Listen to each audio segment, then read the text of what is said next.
need to have the body able to process some of the chemicals like polysorbate 80 quickly and excrete it out of the body. So that is another piece of it. So how do we do that? Well, you need to have your child that doesn't have dysbiosis. Our blood, like let's just say like if and hyperpermeability. So dysbiosis, I'm going to explain this so everybody understands. So I think that there's a lot of confusion on this. And of course, I love pictures because this helps a lot. So dysbiosis is when you have, okay, let's just say you have all these like little gut bugs and some of them are a little bit different looking. Okay, and there's like millions. Okay, so please don't judge my picture. So imagine that these are one kind and these are what we call opportunists. So they are bad bugs. Let's just say that these are all the healthy bugs. Okay, there's a lot of them. Yay, we're born with a lot of healthy bugs. Okay, so this is called a eubiotic gut. A eubios, this gut is in eubiosis. It's happy. It's in balance. And so all of these things like the villi and then the T-junction cells, which these are like things, they're all doing their job. Nothing has gone wrong. The first step of your child reacting generally to such toxic exposure is that all of a sudden, through dietary patterns for the most part, or through toxic exposure, the stuff that's going in is impacting these guys, the healthy guys. Oh my gosh. And now there's more of, so now the healthy guys are impacted, and now we have all of these other guys, right? So most of you will understand that an imbalanced gut is opportunist. The problem with the opportunist bugs is that now there's number one, not the right foods to feed these good guys going in. And there's also things that are depleting them. So what happens? Well, they start to take over, but that's not just it. Even if the good bugs, let's just say this is a good bug right here, if it doesn't have the fibers that it needs, it will start to eat the mucosa to feed itself. And that means that your gut barrier becomes thinner and thinner and thinner. So there are multiple levels that you have to get leaky gut. And dysbiosis is not necessarily equivalent to leaky gut right away. It takes time.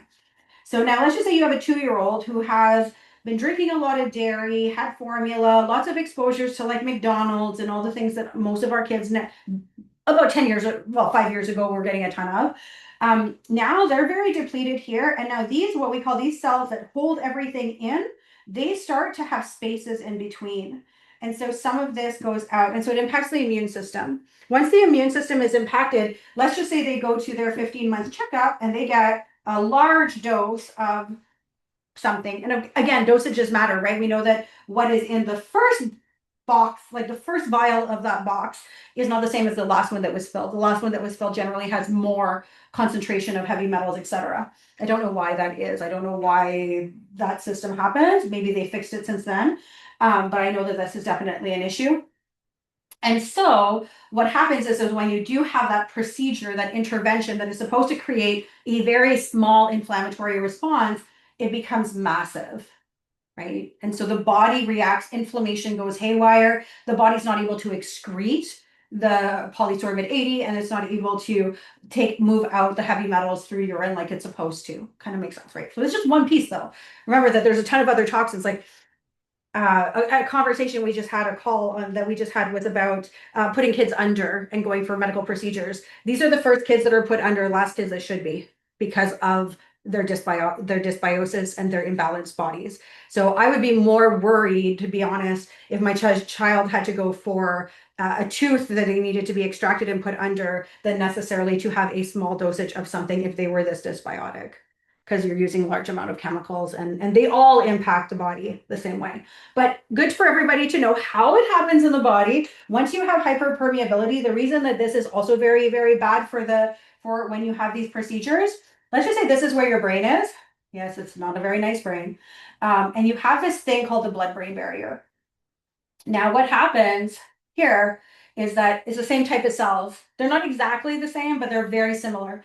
And it's the only other part in the body that's like that. So if these cells are depleted because of the vagus nerve, and we're getting the same toxins going up, you may not know this, there are fibers of the vagus nerve, they all go, 90% go up, 10% go down, which means we get way more information from the gut to the brain than vice versa. So that means that things can actually go in through here much easier. And so if you have hyperpermeability here, you generally have hyperpermeability there. We have some new research that shows this. So that is where we're at with that. So I hope that makes sense.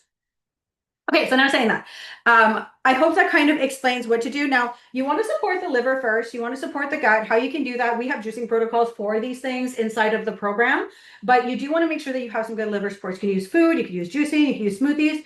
Honestly, you need to do this for at least a week to 2 weeks prior to each one. Then what we like to do is support a healthy, balanced gut. So that includes like making sure that your children are actually getting 35 plus plants per week. This is not as hard as you think. A lot of our families come into the program thinking this is a very difficult thing, but the truth is that the family, like we just think vegetables. It's not just fruits and vegetables. It includes legumes, it includes seeds, it includes nuts. So it's actually it's herbs. So long as they're not from an essential oil source and they have fibers still attached to it, these are all plant matter. So kids actually can hit these pretty quickly, but we want to have a rotation of foods. It is normal for the average family to rotate pretty much just all the time. What is it? Like 7 meals to 10 meals per week. It doesn't mean you have to change all your meals. It just means that, or that you have to. My goal, and we teach an entire call about this called Fill Your Cup Sunday. I teach in that call every Sunday. All programs have access to this one, is how to meal plan so that it's not overwhelming to get the plants amounts in. And it has to do with just rotating potentially one new meal a day and working with the meals you already have to bridge in more of the plants that we have. It's not difficult. I know it sounds difficult. It's not. So anyways, so I hope that kind of explains like this whole part of it. When it comes to the gut and inflammation and having these procedures, the last part is that you can, if you wanted to be really proactive, you can rotate a probiotic if you want at the time. I actually do recommend, probiotics are not something I lean on. We know new data shows us that we don't want too much probiotics in our body. They impede the ability for other things to grow, and even good things. So we do want to focus more on the prebiotic formulas that create the probiotic space that naturally, like our food naturally ferments in our gut eventually to do small probiotics. And then it's that postbiotic that helps with the integrity of the gut lining. So